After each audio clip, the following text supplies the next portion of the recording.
Bueno, muy buenas tardes, bienvenidos y bienvenidas a este segundo conversatorio del año que hemos dado en llamar Hablemos de hipertensión pulmonar y que estamos llevando adelante como cierre de noviembre, este mes que desde hace muchos años todas las organizaciones a nivel mundial hemos elegido y destinado como mes para la difusión y concientización de la hipertensión pulmonar. Mi nombre es Nancy Campelo, soy quien preside la Asociación Hipertensión Pulmonar Argentina, IPUA, y hoy tenemos el honor de contar con la presencia de tres grandes cardiólogas, tres grandes referentes en hipertensión pulmonar, procedentes de diferentes puntos del país. Me refiero tanto a la doctora Clara Huerta, oriunda de la provincia de Córdoba, a la doctora Lorena Coronel, oriunda de la provincia de Corrientes, y a la doctora Luján Talavera, de la Ciudad Autónoma de Buenos Aires, de aquí de Cava. Así que a ellas tres les quiero dar la bienvenida y agradecerles que han hecho un espacio en sus agendas para poder estar hoy aquí con nosotros, responder a nuestras preguntas y aprender cada vez un poquito más acerca de este tema como es la hipertensión pulmonar. Gracias, doctoras. Muchas gracias a vos, Nancy, y a IPUA por invitarnos a participar de este conversatorio. La verdad que para nosotras también es un gusto poder estar con ustedes y bueno, responder las preguntas y bueno, pueden surgir nuevas inquietudes durante toda esta jornada. Perfecto, bueno, muchas gracias a ustedes nuevamente. Y también hoy tengo la alegría de compartir este espacio con dos compañeras de ruta, dos amigas, pacientes como yo. Me refiero tanto a Silvia, ella es paciente y representa a los pacientes de Mendoza, y a Eli, nuestra querida Eliana, que representa a los pacientes de Santiago del Estero. Bienvenidas, chicas. Gracias, Nancy, gracias a las doctoras. Bueno, gracias también. Bueno, vamos a decirle a la audiencia también que si bien nosotros tenemos un grupo de preguntas que hemos seleccionado de lo que hemos recibido, no obstante, ustedes también tienen la oportunidad de hacernos preguntas a través del chat de aquí de la fanpage, así que en la medida de lo posible vamos a ir intercalando sus consultas en medio de las preguntas que nosotros ya tenemos, pero no olviden hacer alguna pregunta si tienen dudas sobre aquello que van comentando las doctoras. Así que bueno, voy a romper yo el hielo y vamos a comenzar. ¿Les parece bien? Dale, Nancy. Perfecto. Bueno, la primera pregunta es de una paciente, Melissa. Ella dice que nunca puede explicarle a sus familiares, amigos y compañeros de trabajo qué es la hipertensión pulmonar. ¿Hay alguna definición, dice ella, o analogía que se puede usar para explicarla mejor? Bueno, yo voy a empezar un poco para romper el hielo, entonces. Primero, como bien dijo Clara, agradecer a IPUA, a Nancy y a Sergio por la invitación, y para mí es un placer compartir estas instancias de preguntas, de dudas que puedan tener en el mes de la concientización para hipertensión pulmonar. Y esta duda que tiene Melissa, creo que es una duda bastante frecuente y que hasta a nosotros como médicos nos cuesta explicar el concepto real para que el paciente lo pueda comprender de lo que es la hipertensión pulmonar. Primero de todo decir que así como existe la hipertensión arterial, que es la famosa presión que uno se controla con el manguito de presión en el consultorio o en su casa, para hablar de hipertensión pulmonar también hay un punto de corte que es de 20 milímetros de mercurio hoy en día, y a partir de ese valor de presión pulmonar, por encima de ese valor, mejor dicho, es cuando hablamos de hipertensión pulmonar. Entonces, en primer lugar, como su nombre mismo lo indica, hipertensión pulmonar quiere decir presión alta en las arterias pulmonares.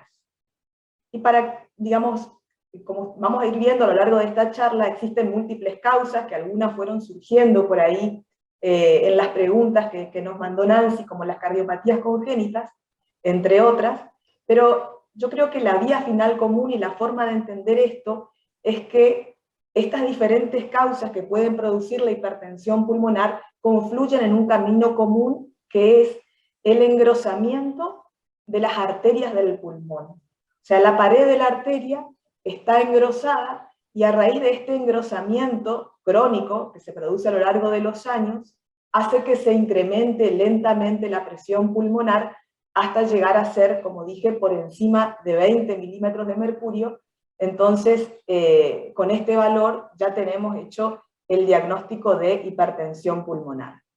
Por lo tanto, la definición de hipertensión pulmonar requiere, y esto es muy importante recalcarlo, y lo hemos hablado también con Clara y con Luján, de la realización de un cateterismo cardíaco derecho para obtener el valor exacto de presión pulmonar con la que está el paciente, entre otros valores que nos van a ayudar también a hacer un diagnóstico correcto.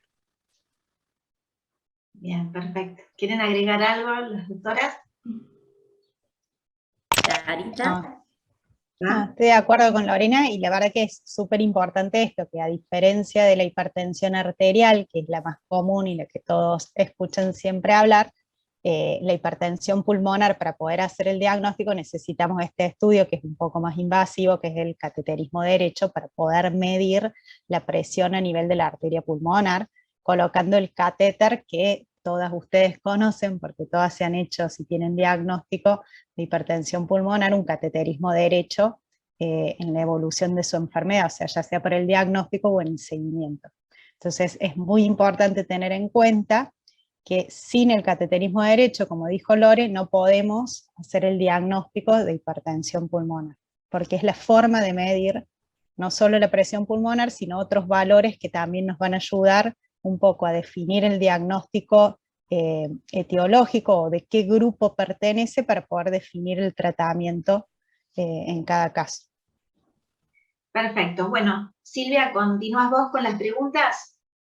Sí, Sofía pregunta, ¿cuál es el valor a partir del cual se puede considerar a una persona que tiene hipertensión pulmonar? ¿Y qué significan las siglas MMHG, que acaba de decirlo la doctora? Bueno, Claro. un poco, si quieren sigo yo, me sumo al agradecimiento de Clara y de Lorena por habernos invitado. Para nosotros es muy enriquecedor compartir este espacio con ustedes. En lo personal me enorgullece mucho que me convoquen porque uno todo el tiempo ve pacientes y interactúa con sus pacientes y les hace el seguimiento y demás, pero poder charlar en un entorno fuera del ambiente del consultorio y que uno pueda transmitir un mensaje que abarque a muchos pacientes al mismo tiempo es realmente muy, muy satisfactorio. Así que muchas gracias. Como dijo Lorena, la presión, y como dijo Clara, la manera de hacer el diagnóstico y de medir la presión en el pulmón de forma fidedigna, bien certera, es midiendo la presión con un catéter directamente en el circuito pulmonar. El ecodoppler cardíaco, que hace una estimación de la presión en el pulmón, es como lo mismo lo estoy diciendo, es algo estimativo. Más o menos hace un cálculo, pero tiene siempre algunas variaciones, para arriba o para abajo. O sea que la manera de hacer el diagnóstico certero es midiendo la presión directamente en la arteria pulmonar, que es la arteria que conecta el corazón con el pulmón, y lleva la sangre sucia al pulmón, la oxigena y la devuelve al corazón izquierdo. Tenemos que para eso colocar un catéter, como dijo Clara, en el cuello, avanzar con anestesia local y se mide directamente la presión. La presión de 20 milímetros de mercurio es la presión media, que es una fórmula matemática que involucra a la máxima que uno mide y a la mínima que uno mide. Uno hace una especie de promedio de esas dos presiones y obtiene una presión media. Esa presión media tiene que, para ver diagnóstico de hipertensión pulmonar, estar por encima de los 20 milímetros de mercurio, como dijo Lorena. Ese es el valor de corte actual a partir del cual uno hace un diagnóstico, que tiene que ver con pensar cuál es el valor normal, hacer unas sumas y decir, bueno, por encima de este valor seguro que esto no es normal, seguro que acá hay algo que hay que investigar. Y ese valor es 20 milímetros de mercurio. El MMHG justamente quiere decir milímetros de mercurio, que es una medida de presión que se utiliza para un montón de patologías, incluso fuera de la medicina, que es medir columna de presión. Milímetros de mercurio es la manera que tenemos nosotros de medir esa presión en el pulmón. Es una medida de presión, básicamente. Muy bien. Eli. Gracias. Bien. Patricia, si una persona tiene hipertensión pulmonar leve y está asintomática con una CIB que fue cerrada a los 3 años, ¿debe ser medicada?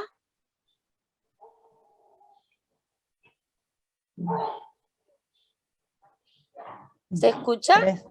Sí, sí, se escuchó perfecto. Sí, se escucha. No sé quién toma la posta, como quiera. Bueno, ¿Quién toma la posta? Si realmente tiene diagnóstico de hipertensión pulmonar, por más que sea leve, si este diagnóstico es por cateterismo derecho, sí, debería ser medicada. Bueno, por supuesto que para ver qué medicación se va a iniciar, uno tiene varios parámetros a tener en cuenta que me va a permitir estratificar el riesgo basal de ese paciente y definir realmente con qué tratamiento empezamos, si se empieza con una droga o más de una droga y qué droga iniciamos. Pero por más que sea leve, si el diagnóstico es por cateterismo derecho y tiene hipertensión pulmonar, yo creo que debería ser medicada. Y yo coincido también con lo que dice Clara, digamos, si el diagnóstico, por más que se haya cerrado esta comunicación interventricular a una edad muy pequeña, digamos, y se sospecha por el ecocardiograma y se confirma con un cateterismo cardíaco derecho que este paciente tiene realmente diagnóstico de hipertensión pulmonar, recordemos que la hipertensión pulmonar es una enfermedad progresiva, no es una enfermedad que permanece estable durante años. O sea que una vez hecho el diagnóstico correcto de hipertensión pulmonar, debemos medicarla, lamentablemente no con una droga. Hoy no tenemos en el mercado una droga que la vaya a curar, pero sí hay varias drogas, de las cuales hablaremos próximamente, que pueden enlentecer todo el curso de la enfermedad. Entonces, si está hecho correctamente el diagnóstico de hipertensión pulmonar, en este caso aparentemente asociado a una cardiopatía congénita, el paciente debería ser medicado. Una cosa que yo quisiera aclarar acá, si Nancy me da permiso, es que todas las cosas que nosotros estamos comentando y respondiendo sus preguntas, de las cuales, repito, estamos muy agradecidas por la invitación, es que nosotros no desestimamos de ninguna manera lo que pueda decirles o comentarles su médico de cabecera, quien conoce a ustedes desde que le hicieron el diagnóstico. Nosotros, esta es nuestra opinión personal, nuestras sugerencias, opiniones o recomendaciones en base a lo que vamos a hablar, que después ustedes lo pueden discutir y transmitir con sus médicos, claro. Bien, perfecto. Les voy a leer algunos mensajitos para ustedes que son muy lindos. Bueno, queremos agradecerle a Alejandra Barbieri que nos está acompañando, dice la doctora Huerta, que hablé más que mejor persona. Silvana Otoñolo. Gracias. A todos, soy Silvana de Montecaseros Corrientes, muy contenta de poder escuchar a la doctora Lorena Coronel. Bueno, acá también está Enrique Carazo, que le mandamos un beso, que es el líder de la Fundación contra la Hipertensión Pulmonar de España. Después Paula Espesot, que dice, ¿cada cuánto se puede hacer un cateterismo después de tener el diagnóstico? Esa era una pregunta, es muy importante. ¿Cada cuánto, repito, se puede hacer un cateterismo después de tener el diagnóstico? ¿Puedo, si quieren empezar yo? Bueno. Sí, no, claro, no, por favor. Por favor. Bueno, no, en realidad todo va a depender de la evolución. En general, uno habitualmente en el seguimiento de los pacientes, si el paciente viene bien y los parámetros ecocardiográficos del test de la marcha de 6 minutos, el NT-proBNP, la clase funcional, no tuvo internaciones, están bien, a veces no es necesario cada 3 a 6 meses realizar un cateterismo derecho. Si alguno de estos parámetros nos dan una alerta de que la paciente no viene bien, en ese caso sí uno debería hacer un cateterismo derecho para ver realmente en qué situación estamos, para definir cuál es el mejor tratamiento con el cual progresar, que muchas veces ya requieren tratamientos subcutáneos o endovenosos. Entonces, en general, una vez que está hecho el diagnóstico, no es habitual, digamos, en la práctica habitual, repetir cada 3 o 6 meses el cateterismo derecho. Sí, si los parámetros, estos que les digo, que son menos invasivos, nos muestran alguna alerta, o la paciente clínicamente no viene bien, o tiene una internación, por ejemplo, en ese caso sí, estaría indicado un cateterismo, que a veces puede pasar que antes de los 3 meses pase esto, o puede pasar que al año, a los 6 meses, 9 meses, o sea, no es un tiempo estricto, al menos en la práctica habitual. No sé qué opinan ustedes. Sí, yo coincido completamente con vos, Clary. Como dijimos, y creo que enfatizamos desde el principio, el cateterismo al momento del diagnóstico no está en discusión. Esta es una enfermedad que hasta el día de hoy debe realizarse con un cateterismo cardíaco derecho. Y después ya durante el seguimiento ya es algo un poco más controvertido, pero sin dudas va a ser necesario repetir si vemos algún signo de empeoramiento con alguno de los estudios que nombró recién Clara. Que el paciente comience a caminar menos, algún signo de empeoramiento en la ecografía del corazón, alguna alteración en el análisis de sangre, o que tenga alguna internación, obviamente, como también lo dijo Clara recién, de la cual sea responsable, claro, la hipertensión pulmonar. Bien, yo sigo sumando saludos, bueno, Agus Gran, que ahora, bueno, vamos a hacer, Agustina, vamos a hacer la pregunta, la dejo para más adelante, no me voy a olvidar. También saludamos a María Sol Pereira Huerta, que nos está saludando, le dice buenas noches desde España. ¡Ah! ¡Qué linda! Salinas, que dice buenas tardes. Graciela Sumonten, hola, buenas tardes, las escucho perfecto. Silvia Redondo, que dice buenas tardes desde La Paz, Entre Ríos. Silvana Toñolo, que dice, bueno, acá también hace otra pregunta. Y dice Rosalina Salinas, la doctora Huerta, excelente profesional y muy buena persona que me acompaña en este camino hace casi 6 años, me diagnosticaron hace 14 años de hipertensión pulmonar. También, bueno, saludamos a Isabel de la Corte, que hace, bueno, también una consulta desde Resistencia. Vamos a leer una pregunta y después voy a leer también preguntas de acá que están apareciendo muchas. Y me toca a mí. Así que, bueno, Javier pregunta lo siguiente. Hace poco leí en un artículo que los medicamentos se deben tomar siempre a la misma hora, porque de lo contrario pierden su efectividad y que deben ser ingeridos con el espacio de 1 hora entre uno y otro. ¿Es verdad esto? Si quieren, empiezo yo. Por norma, cuando uno toma una medicación, para la enfermedad que sea que sea por hipertensión pulmonar, porque tenés el colesterol alto, la presión arterial alta, cualquier cosa que el médico te indique, uno debe, en términos generales, respetar las tomas. Si una medicación se toma cada 12 horas, por ejemplo, respetar el intervalo de 12 horas es importante porque pasadas las 12 horas el fármaco empieza a tener menos efecto, porque uno lo toma, en sangre sube mucho la concentración, ejerce su efecto terapéutico y en el transcurso de las horas empieza a declinar. Y en el momento que declina, si uno no toma de vuelta la pastilla, pierde efecto terapéutico. Ahora bien, un poco el mensaje es, hay que respetar las tomas de la medicación, pero no hay que obsesionarse con eso. Hay que tratar digamos, en la situación en la que uno tiene una enfermedad crónica, que tiene que tomar medicamentos de por vida, tratar de hacerlo lo más ameno posible. Nadie dice que uno tome la medicación como quiere, porque si uno toma un día una medicación por día, en vez de tomarla cada 12 horas o lo que fuera, y bueno, en el tiempo sí se va a ver que en los medicamentos no ejercen su acción. Pero en términos generales el mensaje es, hay que respetar las tomas, pero no obsesionarse. Quizás los medicamentos que tienen que ver con una vía de administración distinta a la vía oral, como por ejemplo las nebulizaciones, en ese caso sí uno es un poquito más exigente, porque hay medicamentos que se dan por nebulización, que se tienen que dar cada 4 o 5 horas, y cuando uno no respeta ese intervalo, y uno espera, sobre todo porque es bastante engorroso tener que hacerse una nebulización cada 4 o 5 horas, uno se cansa en algún momento. Entonces, si uno se pasa de la hora, uno sí puede sentirse un poquito peor. Pero no hay que obsesionarse, hay que respetar los medicamentos, hay que ponerse las alarmas, hay que organizar el pastillero sin obsesionarse. Perfecto. Bueno, Silvana Toniolo pregunta, ¿cuánto tiempo del inicio del tratamiento uno puede saber si la medicación está siendo efectiva en el avance del HP? Si bien uno como paciente se siente mejor. Bueno, Silvana es nuestra paciente, ella es paciente del Instituto de Cardiología de Corrientes, vive en la provincia de Corrientes, digamos.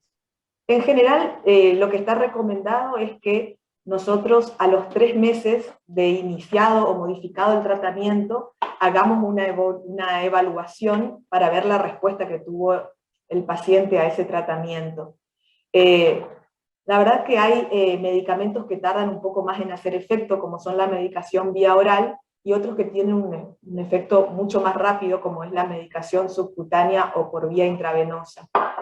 La realidad es que una vez iniciada la medicación, el paciente viene a la consulta y ya nos cuenta que se siente igual, se siente peor, o francamente mejoró, que la verdad es música para nuestros oídos, pero en realidad lo recomendado es que aproximadamente a los 3 meses de iniciada o cambiada la medicación para la hipertensión pulmonar, tengamos una evaluación global con parámetros no invasivos, como los que comentaba hoy Clara, que puede ser, por ejemplo, un análisis de sangre para medir unas hormonas fundamentalmente que se llaman BNP o proBNP, que se incrementan en la sangre cuando el corazón está sufriendo, y también con un test de caminata de 6 minutos. Hay algunos médicos que en esa evaluación ya trimestral o a los 3 meses pueden agregar o no una ecografía del corazón, otros prefieren esperar un poco más y recién hacerla a los 6 a 9 meses de iniciada la medicación. Perfecto. Muy bien. Bueno, si querés continuar vos. Sí. Paola pregunta, dice, tengo hipertensión a causa de CIA y mi médico me dijo que se puede operar. Hice interconsulta con otro médico y me dijo que no. ¿Cómo puedo saber a quién debo hacer caso? ¿Qué tema ese? Sí. Ya lo he escuchado en varias. Bueno, en realidad a veces la decisión de cuándo es quirúrgica o no una comunicación interauricular, que es lo que está preguntando, depende, digamos, no solo del valor de presión pulmonar, sino de las resistencias vasculares pulmonares. Entonces, en este caso, sería importante que haga una consulta en un centro de referencia para hipertensión pulmonar, que por ahí, al tener más casuística y poder valorarla conjuntamente con un equipo quirúrgico de hemodinamistas y de expertos en hipertensión pulmonar, sea un poco más simple llegar a una resolución. Yo creo que lo ideal sería consultar en un centro experto en hipertensión pulmonar. Si yo me permiten una pequeña intervención, humilde intervención, les recomiendo el artículo que escribió al respecto la doctora Luján Talavera para nuestra revista, que fue excelente, realmente excelente, no tiene desperdicio, es muy didáctico, y nosotros le formulamos este tipo de preguntas para que ella pudiese armar un artículo que está muy bien hecho y además es muy entendible, ¿no? Está bien hecho para nivel de pacientes, ¿no? No es un artículo de lectura médica. Así que bueno, a pesar de que bueno, no pierde todo su rigor, pero bueno, es muy didáctico, así que les recomiendo, creo que, no me acuerdo, Luján, cuándo fue que lo escribiste, para ubicarme, no fue en esta última revista, ¿no? Sino en la anterior, ¿puede ser? Me parece que fue 2020. O La no, de 2020 debe ser en la edición número 3, así que les recomiendo que lean, la encuentran en la plataforma y que la puedan leer, es excelente ese artículo, para sumar, digamos, información a lo que recién ustedes han explicado también. Eli, continuamos con tu pregunta. Sí. Yo tengo una pregunta de Miriam, igualmente ya la contestaron en las preguntas anteriores. Dice, estoy muy asustada. Hace unos días me acaban de diagnosticar hipertensión pulmonar a través de un ecodoppler. El doctor me dice que debo hacerme un cateterismo. ¿Para qué? Si en realidad ya me dieron el diagnóstico. Bueno, un poco lo comentamos ya, que el valor del eco, el ecodoppler cardíaco es muy bueno para aproximar la medición y saber si hay algo que hace ruido y hay que avanzar más o quedarse tranquilos. Cuando por ecodoppler cardíaco la presión se ve alta, uno tiene que avanzar para realmente poner el número objetivo, como dijimos antes. Porque es la manera que tenemos de poner el sello a la enfermedad.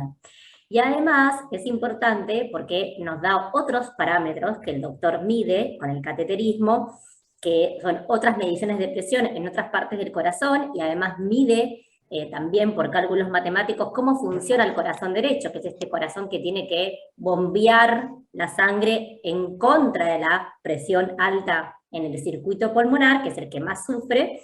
Entonces todos esos parámetros, el funcionamiento del corazón derecho y el resto de los valores que uno toma, ayudan mucho a determinar con qué medicación empezar. Y si bien la caminata de 6 minutos, el ecodoppler cardíaco, los péptidos son súper importantes para determinar qué tratamiento dar, los parámetros que uno toma en el cateterismo también ayudan a determinar qué pastilla darle o qué tratamiento empezarle a ese paciente. Así que no solamente es importante para hacer el diagnóstico, sino que también es importante para ajustar y definir qué tratamiento le vamos a dar a ese paciente. Perfecto. Bien, sigo yo sumando algunos saludos. Bueno, Vanina Saucedo, que dice, hola, me puedo unir, hola a todos. Graciela Sumofen, que dice, bueno, cardiopatía congénita no corregida y diagnosticada hace 57 años de hipertensión pulmonar, hoy tratada y medicada. Mi pregunta es, ¿qué significa el análisis de BNP? Que más o menos ya lo dijeron. El análisis del BNP o del NT-proBNP, como había comentado, es un análisis de sangre muy simple. Digamos, el paciente se hace una extracción como cualquier análisis de sangre, y bueno, y algunas veces durante los 3 a 6 meses más o menos de iniciado o cambiada la medicación, lo solemos pedir porque nos da una información de qué es lo que está pasando en el corazón, sobre todo en el corazón derecho, como decía recién Luján, que es el que sufre a raíz de la hipertensión pulmonar. Estas hormonas, ya sea el BNP o el NT-proBNP, son primos hermanos, digamos, se le pueden pedir uno u otro, es indistinto. Cuando hay un sufrimiento del corazón, y potencialmente esto puede acompañarse también de retención de líquidos, empeoramiento de la falta de aire, mayor fatiga, esta hormona asciende en la sangre, entonces nos sirven a nosotros, junto con otros parámetros como los del ecocardiograma, la distancia que recorre el paciente en los 6 minutos y cómo el paciente mismo nos cuenta que está en el consultorio, a tomar la decisión, por ejemplo, si repetir el cateterismo cardíaco derecho, si debemos sumar alguna otra medicación o cambiar la medicación con la que está el paciente. Entonces es un parámetro que nos habla también de la severidad y nos ayuda a tomar decisiones sobre cómo seguir. Bien, perfecto. Bueno, creo, chicas, me tocaba a mí hacer la pregunta. ¿Sí? Bueno. Adriana dice, tengo hipertensión pulmonar por lupus, vivo con mi hermano que ya se jubiló. Nos asusta mucho no saber cuáles son los elementos de alarma que indican que debo recurrir o me deben llevar a urgencia.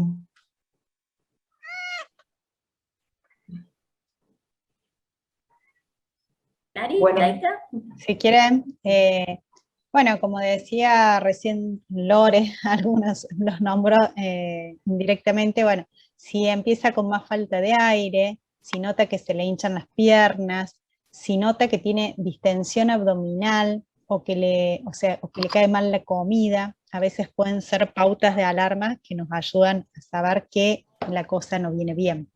Si yo me peso todos los días, nosotros muchas veces a estos pacientes uno les recomienda que se pesen en ayunas después de ir al baño, con la menor ropa posible. Si uno aumenta rápidamente, o sea, 2 o 3 kilos de peso, lo más probable que sea porque está reteniendo líquido. Los desmayos, por ejemplo, también es otra pauta de alarma que nos tiene que llamar la atención, o tener palpitaciones, son todas cosas que nos tienen que alertar y hacer consultar al médico. Perfecto. Dolor de pecho. No sé si quieren agregar algo más. No, creo que eso que dijo Clara, que nosotros lo denominamos síncope, digamos, los desmayos, sobre todo que alguno lo puede experimentar cuando sube una escalera o sube una cuesta, es un signo de alarma y eso lo debe hacer consultar rápidamente a un servicio de urgencias o de emergencias, lo mismo si ve los tobillos hinchados. Y hay alguna otra cosa porque nosotros como pacientes, digamos, lo que puede ocurrir es que vamos limitando nosotros mismos nuestra actividad. Por ejemplo, yo ya sé que no voy a poder hacer eso porque me canso, pero, por ejemplo, alguna actividad que a mí antes no me provocaba ningún síntoma y lo podía hacer bien, que ahora me comience a causar fatiga, falta de aire, sensación de cansancio extrema, por ejemplo, lavarme los dientes, bañarme, lavarme la cabeza, vestirme. tal vez no sea una situación catastrófica que nos obligue a ir a un servicio de emergencias, pero sí pedir una consulta próxima con mi médico y comentarle que los síntomas claramente empeoraron, ya que situaciones o actividades de la vida diaria ya me están provocando algún cansancio. Eso también nos tiene que prender una alerta para hacernos consultar y contarle a nuestro médico de cabecera esos síntomas nuevos, ¿no? Bien. Isabel de la Corte, ella nos escribe, bueno, nos saluda, dice buenas tardes, una consulta de Resistencia Chaco. ¿Qué significa clase? Yo le agrego clase funcional 1. Yo no escuché bien, Nancy, ¿qué significa qué? Clase funcional 1. Clase funcional 1. Nosotros tenemos una manera bastante práctica de clasificar cuán importante es la falta de aire que tiene el paciente, porque recordemos que la hipertensión pulmonar es una enfermedad que predominantemente da falta de aire y fatiga. Entonces nosotros lo que hacemos es hacer una clasificación, le preguntamos al paciente en qué situaciones le falta el aire y decimos cuál es el grado de falta de aire. Y clasificamos en clase funcional. La clase funcional 1, la clase funcional 2, la clase funcional 3 y la clase funcional 4.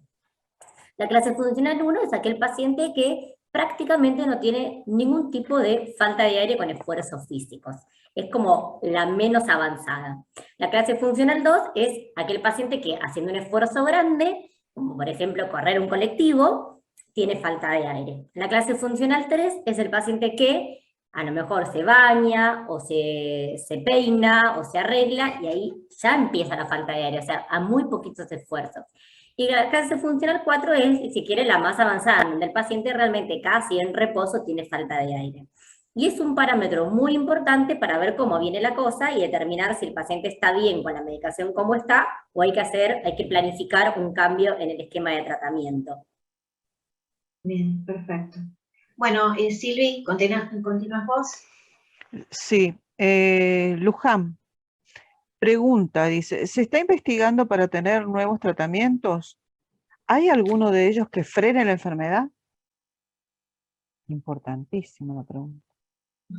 Sí, sin dudas, yo creo que es una pregunta muy importante y que a todo paciente, no solamente paciente con hipertensión pulmonar, sino cualquier enfermedad crónica, es si existe hoy un tratamiento que sea curativo para esta entidad, ¿no es cierto? Sobre todo la hipertensión arterial pulmonar, que sabemos que es una enfermedad que la mayoría de las veces se manifiesta en mujeres y en mujeres jóvenes. Bueno, comentarles, digamos, que desde el año 99 en adelante se han desarrollado varias drogas para hipertensión pulmonar, muchas de ellas seguramente ustedes las están consumiendo, y si bien ninguna de estas drogas al día de hoy demostró que cure la enfermedad, sí han demostrado que enlentecen de manera muy importante a la enfermedad y por lo tanto mejoran el pronóstico. También comentarles que hay varias cosas que quería comentar. Hay nuevas drogas que hoy se están estudiando, que actúan en diferentes sitios, diferentes a las drogas que hay hoy en el mercado y que existen para hipertensión pulmonar. Una de estas drogas nuevas todavía no está comercializándose, todavía está en periodo de investigación, se llama Sotatercept. También de las viejas drogas o las drogas ya conocidas, se están analizando nuevas dosis de esas mismas drogas que hoy tenemos en el mercado, ¿no es cierto? Y también se están estudiando combinaciones nuevas de drogas ya conocidas como el sildenafil, el tadalafilo, con drogas más nuevas. O sea que por lo tanto esperamos en los próximos años tener novedades sobre qué resultado tienen estas nuevas drogas sobre la hipertensión pulmonar, y sin duda lo que aspiramos todos nosotros como médicos, y seguro ustedes como pacientes y también sus familiares, es en algún momento poder ofrecer un tratamiento que realmente cure esta patología. Sí. ¿Quieren agregar algo? Luján, Clara. Quizás el mensaje un poco es positivo, ¿no? Que cuando empezamos todos a aprender acerca de esta patología en la década del 90, había una sola pastilla y eso era todo, y conforme la ciencia fue avanzando y se fue entendiendo de qué iba esto de la hipertensión pulmonar, y se fueron descubriendo más bien a nivel molecular qué era lo que pasaba dentro de la arteria pulmonar, se empezaron a desarrollar diferentes tratamientos, y como dijo Lorena, cada vez es más la cantidad de pastillas, medicamentos en general que uno le puede ofrecer al paciente para volverlo a un estadio inicial y un estadio sin curarlo, a un estadio de estabilidad clínica y prolongarle de manera muy importante la expectativa de vida y mejorarle significativamente la calidad de vida. Entonces, el mensaje siempre es positivo. Todo el tiempo se están probando nuevas líneas y nuevos tratamientos para que cada vez más la enfermedad se transforme realmente en algo súper crónico y estabilizado. Por supuesto que todos queremos la cura, pero mientras eso no suceda, todo el tiempo aparecen cosas nuevas. Sí, y también mejoran las vías de administración también que hacen a la calidad de vida de ustedes, digamos, los pacientes. Y bueno, eso creo que también ayuda. Al principio el nebulizador, bueno, vos Nancy sabes, para hacer, por ejemplo, el Hilopros era re complicado, llevaba un montón de tiempo y cada día es más sencillo. Era maravilloso recibir, o sea, cuando un paciente no tiene absolutamente nada, y que te dicen que no hay con qué tratarla, entonces cuando llegó ese nebulizador a nuestras vidas, fue ese tronquito en el medio del mar al que había que sujetarse fuertemente, porque bueno, nuestra vida dependía de eso, ¿no? Entonces, por eso hoy en día los que venimos de aquella época agradecemos tanto, ¿no? La investigación, la irrupción de tantos tratamientos que nosotros vamos viendo, ¿no? Cómo vamos mejorando y obviamente se nota cómo ha mejorado nuestra calidad de vida. Yo por eso insisto, ¿no? Vengo de aquella época, nunca más, por suerte, y toco madera, nunca más supe, ni percibí, ni experimenté los malestares que tenía en aquel momento, que eran muy terribles. Realmente, bueno, el caso fue bastante serio, ¿no? Pero precisamente por la falta de medicación. Por eso es tan importante luchar para que todos los pacientes tengan sus tratamientos a acceso inmediato y continuo, ¿no? Que es fundamental, porque de ellos depende nuestra vida. Voy a sumar una pregunta más, que es de Silvia Redondo, que nos pregunta, ¿el origen del HP no tiene nada que ver con el haber o no fumado?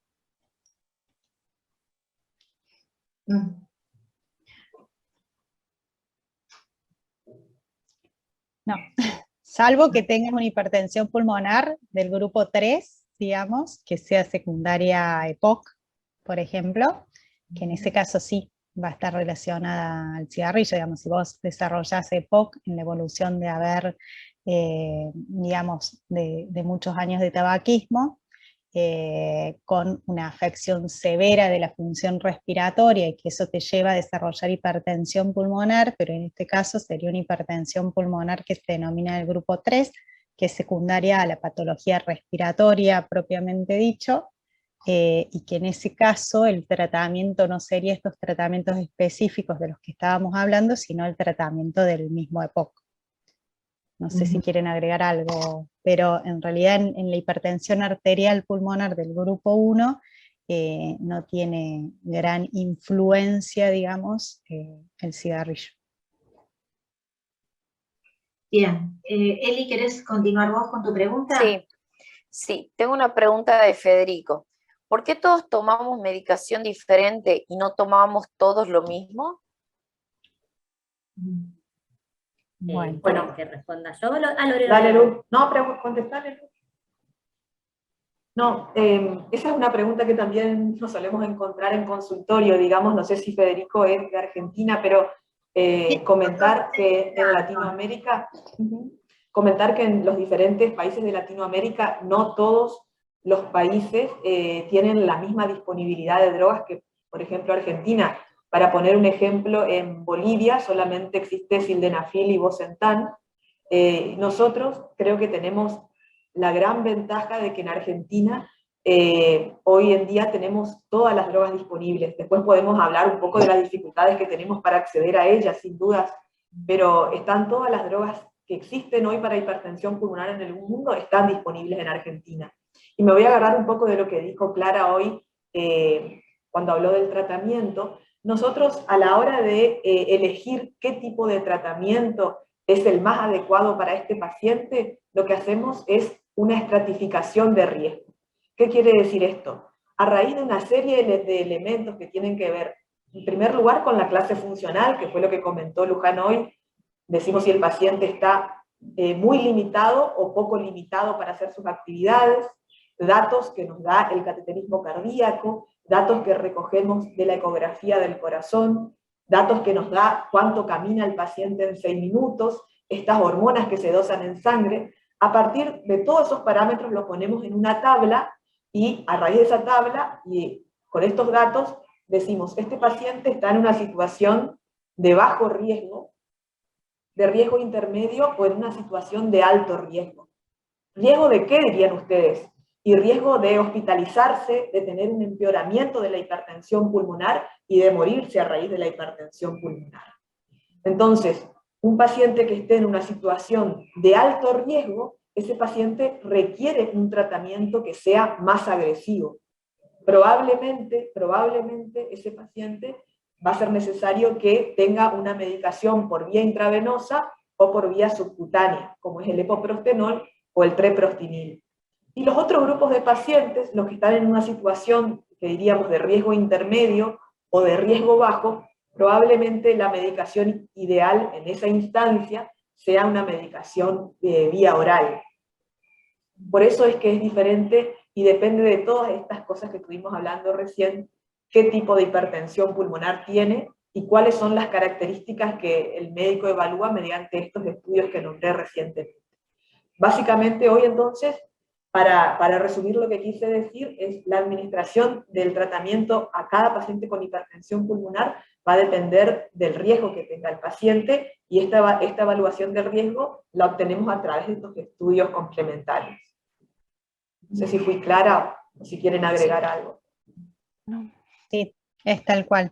Además, digamos, uno como médico trata de que ustedes estén siempre en bajo riesgo, entonces por eso es que van a ver que muchos de estos estudios los repetimos periódicamente en el tiempo para ver en qué situación siguen. También tenemos en cuenta el tema de las internaciones, de cómo se sienten y todo, pero bueno, en base a eso uno va definiendo si continuamos con el mismo tratamiento o quizás o hay que hacer un nuevo cateterismo derecho para definir otro tratamiento o realmente hay que agregar otra medicación a lo que ya están tomando o modificar la vía de administración. Por ejemplo, si tenemos un prostanoide oral, no viene bien, y bueno, tenemos que pensar en algo parenteral. Perfecto. Bueno, Estela Maris, ahora me toca a mí, dijo, mi doctora me dijo que debo hacer rehabilitación para respirar mejor, pero mi obra social no cuenta con un lugar adecuado y no tengo plata para pagar un gimnasio. ¿Qué tipo de ejercicios puedo hacer yo sola para no quedarme quieta? Voy a empezar yo, bueno, voy a necesitar soporte de mis coequippers porque es una pregunta muy compleja para responder así de manera general. ¿Por qué? Históricamente, esto es un poco la historia de la patología, el paciente que tenía diagnóstico de hipertensión pulmonar tenía que quedarse quieto en una silla, no podía hacer nada, era mala palabra hacer rehabilitación. Y hace ya unos años se han publicado trabajos que muestran que la rehabilitación, o sea, el ejercicio físico supervisado por médicos, kinesiólogos, enfermeros, que entiendan que es delante de uno hay un paciente que está haciendo ejercicio, que tiene una enfermedad que puede generarle algún grado de descompensación en el ejercicio, han mostrado que el ejercicio, lejos de ser peligroso, no solamente que es seguro, sino que puede mejorar mucho los signos y los síntomas, porque mejora toda la performance del cuerpo ante la enfermedad. Eso de manera general. Lo que sucede es que siempre hay que individualizar a cada paciente. Yo no podría decirles que todos y todas pueden ir a hacer ejercicio porque va a depender mucho de cuáles son los parámetros de riesgo de cada paciente. Si el paciente no está estable, le acaban de modificar la medicación, tuvo un desmayo, cualquier cosa que al médico le genere alguna preocupación con respecto a la estabilidad clínica, ese paciente no puede hacer actividad física. Lo mismo si el paciente tiene una enfermedad muy, muy avanzada y tiene una limitación muy, muy importante de su capacidad, también hay que ver qué posibilidades hay de hacer ejercicio en ese contexto. O sea que la rehabilitación cardíaca como concepto está súper buena y uno debe indicarlo al paciente, pero siempre teniendo en cuenta todos estos parámetros. Siempre hay que tener mucho reparo.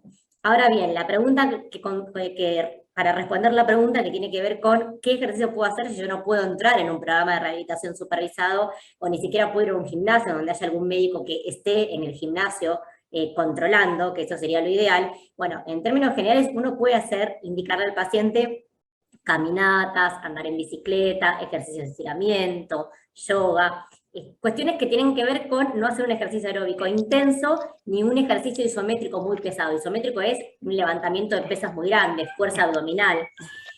Como concepto general, siempre, como dijo Lorena al inicio, hay que conversar con el médico, que es el que conoce exactamente dónde estás parada vos o parado vos con tu enfermedad, para que te determine qué actividad física podés hacer. Muy bien. No, yo quería decirle a Estela Maris que no se sienta sola, porque acá en Corrientes muchas obras sociales no autorizan el tema de la rehabilitación, lamentablemente, no solo para hipertensión pulmonar, sino para el paciente con infarto, etcétera, etcétera.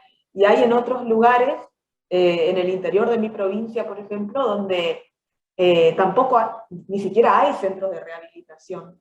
Pero me parece muy importante lo que dijo Luján de consultar con el médico y comenzar con actividades aeróbicas no extenuantes. Las actividades aeróbicas, como dijo Luján recién, son las caminatas, la bicicleta, la natación, y siempre creo que es muy importante detenernos si ustedes ven que se cansan más de la cuenta. Detenernos y, bueno, mañana en lugar de caminar 100 metros, mañana probablemente podamos caminar 120 o algo, pero es muy, muy importante mantenerse activo y encontrar alguna actividad que nos motive, digamos. Si nos gusta bailar, si nos gusta el yoga, si nos gusta pilates, son actividades que podemos hacer, pero es importante moverse, mantenerse activo. Fíjense que si nosotros no trabajamos los músculos se van a acostumbrar a no trabajar y cada vez va a costar realizar cualquier movimiento mínimo. Perfecto. Bueno, yo les voy diciendo también que siguen muchos mensajes muy lindos. Gracias Sabrina Andrea Paz, gracias Graciela Sumofe, que recién le contestaron la pregunta sobre BNP. También agradece Silvia Redondo, que es otra pregunta. También agradece Silvia Patricia Landriel Martínez, que la conocemos, ¿no, Luján? Ella es de Santa Fe. Mandar un abrazo, ¿cuánto hace que no sabía de ella? Bueno, te estoy escuchando, sí. Bueno, y acá sumo otra pregunta que dice Alina, dice, hola, ¿el resultado de la espirometría o el saturómetro son específicos para la hipertensión pulmonar?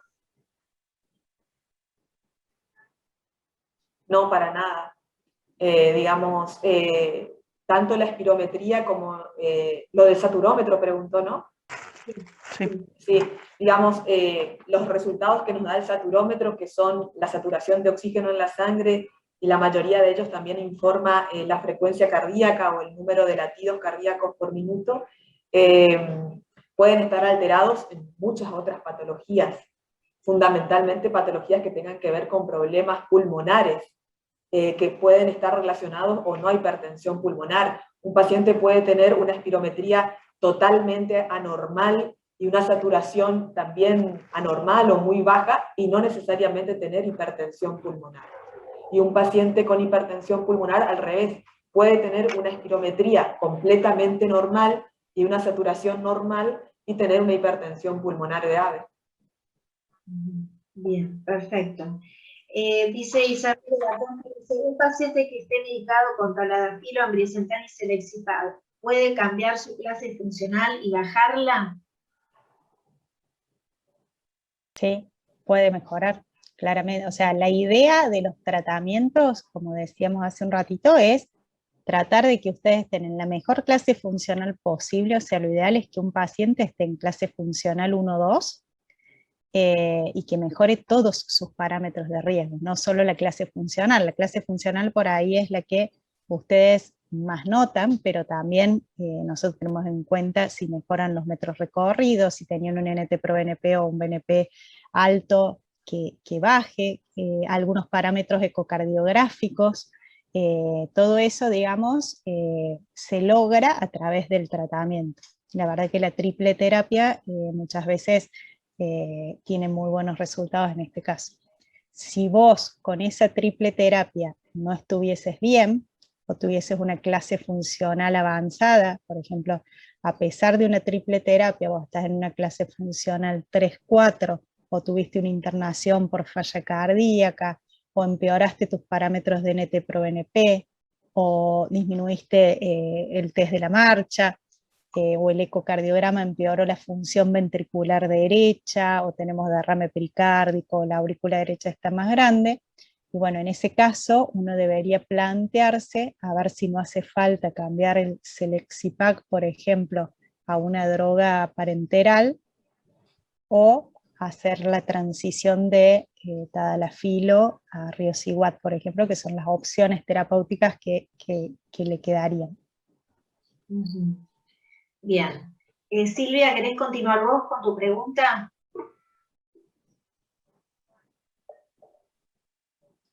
Estás muteada, Silvia.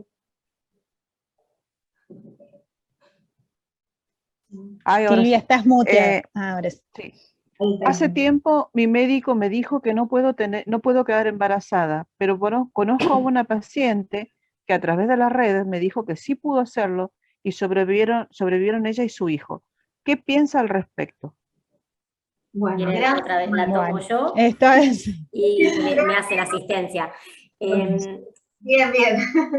Lo primero que tengo que decir es que el tema del embarazo para una mujer, en general, no importa si hay hipertensión pulmonar o no hay hipertensión pulmonar, tiene una connotación muy importante. O sea que el tratamiento del tema acerca del embarazo en un paciente con hipertensión pulmonar o la patología que tenga siempre tiene que hacerse con mucha responsabilidad y con mucha sensibilidad, porque es un tema realmente muy delicado. Eso lo primero que tengo que aclararlo, porque nos metemos en una situación bastante escabrosa en términos de nosotros decidir como médicos qué se puede o qué no puede hacer una mujer con hipertensión pulmonar. En términos generales, uno aconseja al paciente con hipertensión pulmonar, mujer en edad fértil, que no tenga un embarazo. ¿Por qué? Porque el embarazo genera mucho revuelo hormonal, mucha alteración en el manejo de los líquidos adentro del cuerpo, y todo esto puede eventualmente generar que la hipertensión pulmonar que venía estable se despatarre.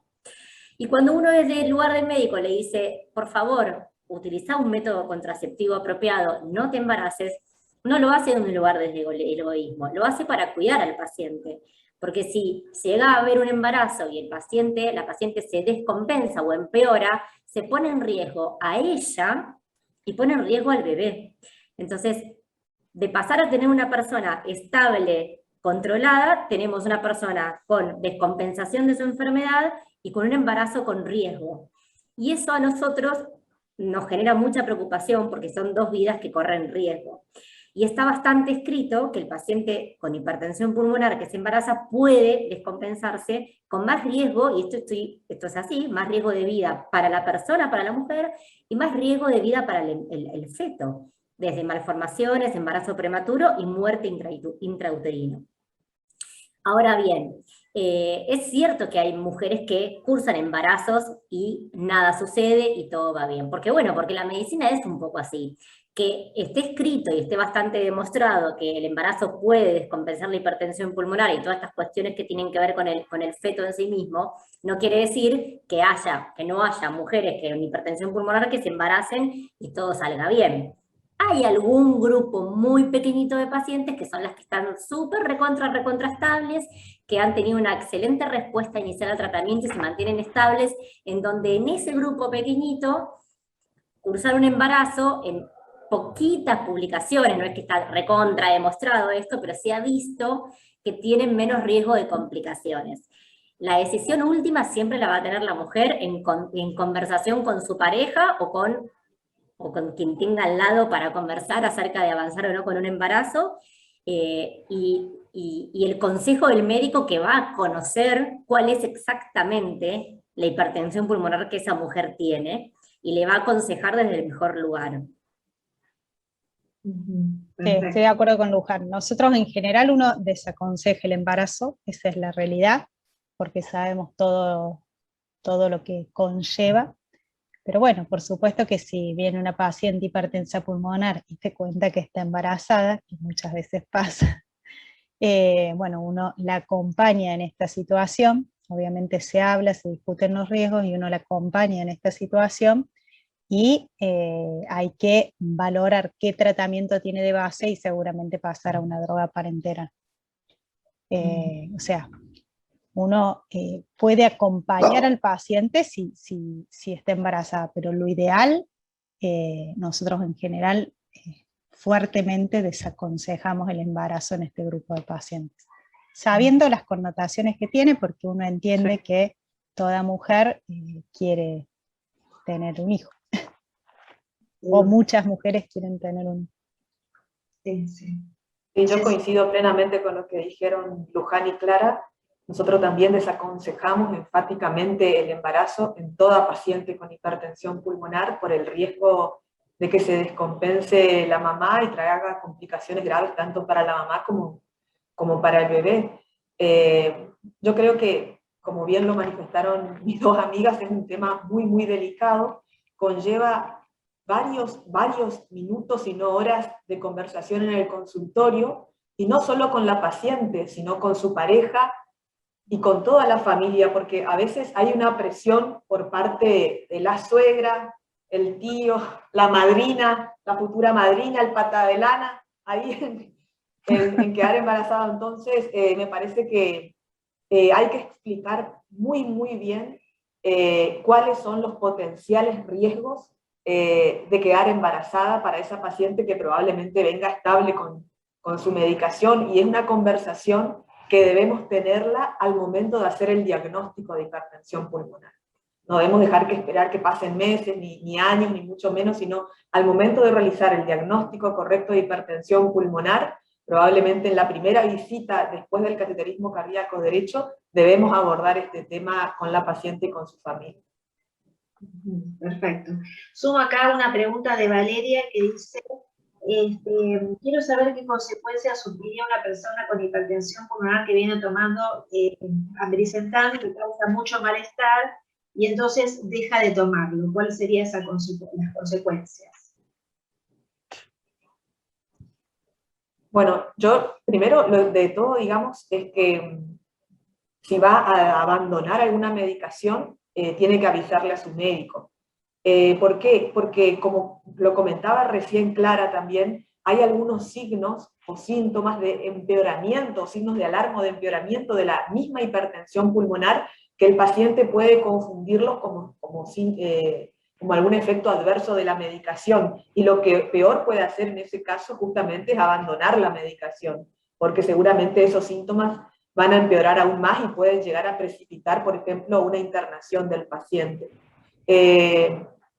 Entonces, si la paciente o el paciente considera que está desarrollando un efecto adverso de la medicación, antes de abandonarlo por sí solo, es conveniente consultarlo con el médico para ver si ese signo o síntoma nuevo es realmente atribuible a la medicación. Porque cuando uno se pone a leer el prospecto de cualquiera de las drogas, digo, del ibuprofeno, de la aspirina, ambrisentan, bosentan, cualquiera sea, es un choclo así de efectos adversos que el paciente puede desarrollar.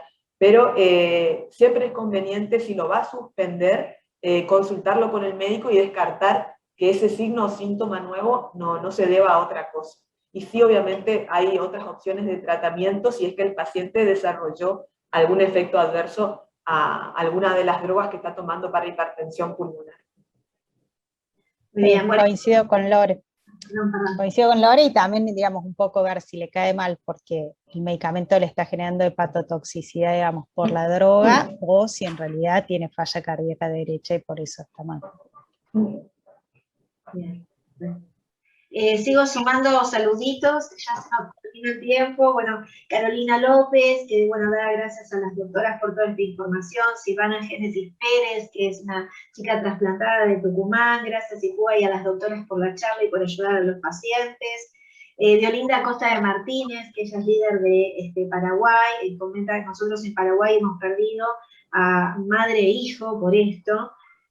Bueno, Carolina López, quisiera saber, perdón, voy diciendo los nombres y los saludos, que también da saludos, Daniel Pérez, que manda saludos para todas las doctoras y sobre todo para Luján. Saludos a Daniel. Bueno, y Carolina López pregunta, quisiera saber por qué al caminar no me agito, pero siento dolor en los brazos y en las piernas. Bueno, en principio responderle que, así en general, sin conocer el caso de ella, que no todos, cuando tenemos algún problema de salud, reaccionamos, nuestro cuerpo reacciona de la misma manera. En general, cuando uno tiene hipertensión pulmonar, falta el aire y uno se fatiga, pero en otras ocasiones hay síntomas y signos diferentes de lo que uno está acostumbrado a ver. Muchas veces lo que pasa cuando el corazón derecho, este que decíamos que tiene que, pobrecito, trabajar con tanto esfuerzo, no bombea bien, una forma de expresar eso, más que con falta de aire, es con sensación de pesadez en las piernas. Y es una forma de expresar lo mismo, de que la enfermedad ha tenido un cambio y hay que intervenir para mejorarla, sin necesariamente referir esta falta de aire, ¿no? Eso, un poco, el mensaje es que cada cuerpo reacciona a la enfermedad de diferente manera. Perfecto.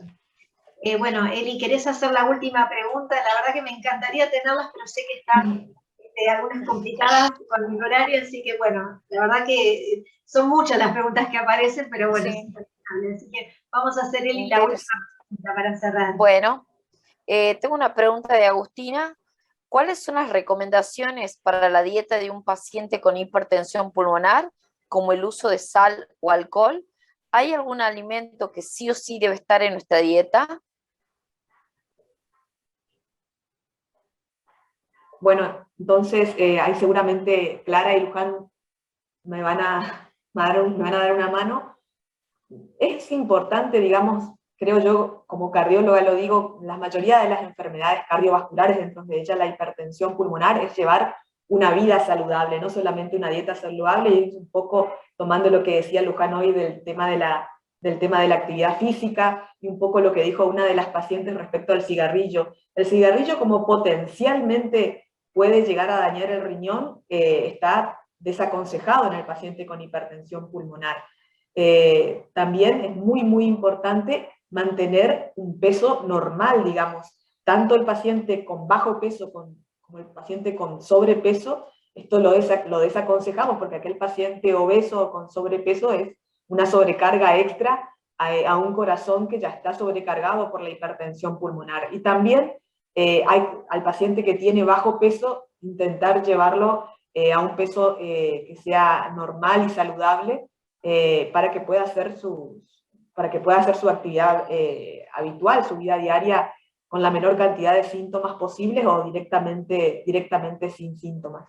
Yo por lo menos desconozco si hay algún alimento específico que uno deba consumir, sino las recomendaciones que damos siempre de llevar una dieta que sea saludable, y sí tratar de no consumir o consumir en poca cantidad el tema de la sal, porque la sal, como ustedes saben, colaboran con la retención de líquidos, y esto obviamente sobrecarga el corazón y puede llevar a un cuadro de empeoramiento y potencialmente a la necesidad de una internación para que el paciente reciba diuréticos por vía intravenosa. O sea que no quiere decir que hay que sacar la sal de nuestra vida, pero sí evitar aquellos alimentos que sabemos que tienen alto contenido de sodio y nosotros por ahí no podemos sacarle, como son fiambres, embutidos, papas fritas, que además no nos alimentan, digamos, son alimentos con calorías vacías, como decimos habitualmente.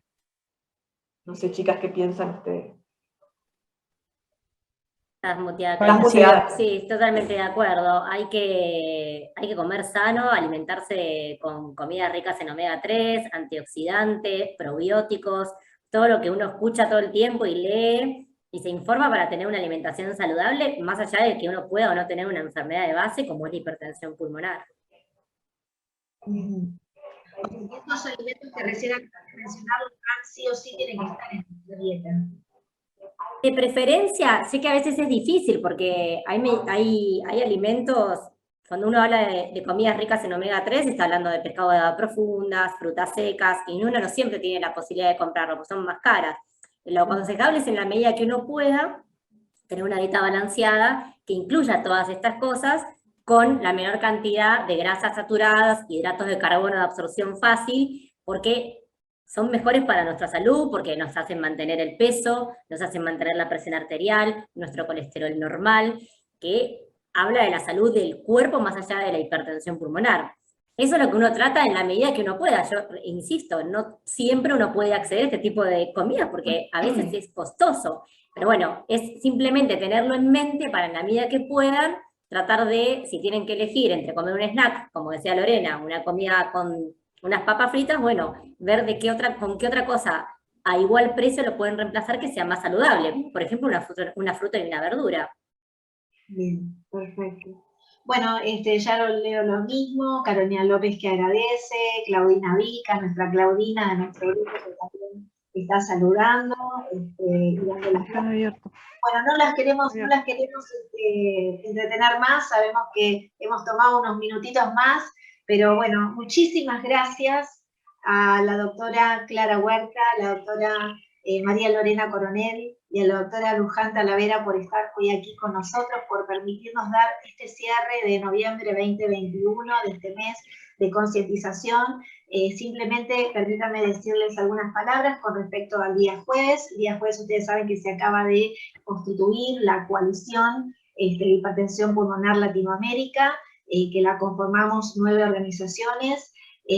Así que bueno, estamos muy contentos con esto, estamos haciendo un foro virtual el día jueves 2 de diciembre, en el marco justamente de la Semana de la Discapacidad, de las personas con discapacidad. Vamos a tener la oportunidad de moderar desde Argentina una sesión que vamos a hablar sobre hipertensión pulmonar, discapacidad visceral y los cambios que hay que hacer a nivel global frente a tantos problemas que tenemos a la hora de acceder, que es un derecho de acceder al certificado de discapacidad y otras cuestiones. Así que los invito desde acá, obviamente se van a poder conectar igual que hoy a través de la fanpage. Muchísimas gracias a las doctoras, brillantes como siempre, gracias a mis compañeras de ruta, Eli y Silvia, gracias a las dos por aceptar siempre estas aventuras. Muchísimas gracias a toda la audiencia del otro lado que nos estuvo acompañando en nuestra transmisión. Les mando un beso muy grande y muy buenas tardes. Muchas gracias a ustedes por la invitación. Muchas gracias, la pasé muy bien. Sí, sí, hermoso.